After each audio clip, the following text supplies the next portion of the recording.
A huge common fault I see is when players leave the tee and they do not activate their racket up with their first move, with their split step.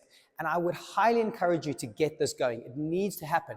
You buy yourself so much time. You have so much more threat and options. So what you want to try and do is make sure when you leave the tee, as my feet move and I go, rather than moving, being passive with my racket and then doing everything at the last minute, let's cut that out. Let's get that done nice and early. So for example, I would leave, and the bare minimum for me is as I leave, as I maybe do my split step, I get my racket on my backhand over to my left elbow. I think that's a fundamental little thing to start with. If I've got time, it might go up towards my shoulder, right? But if I leave the tee and I go there, wherever that ball is, I can hit downwards, I can release my swing.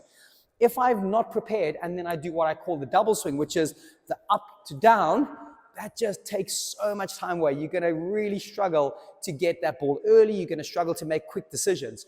So when you leave the tee, let's activate the racket position and then swing. Again, I've got a bit more time on this next one. Activate, I then lift it, I then swing. So we want to try and get that as much as possible. Forehand, very similar.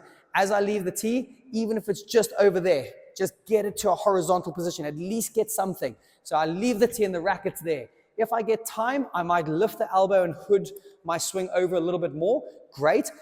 I don't suggest necessarily going straight there, straight away, unless the ball's ballooned out and it's easy. But let's activate that racket position and the movement of that hand and some threat and options with the first movement. I'm looking for a ball there, bang, it's gone, and then I hit. On the backhand, it's there, gone. I don't even have to have a big swing. There, gone. If I've got time, there, I can lift up, I can hit. But that is so key.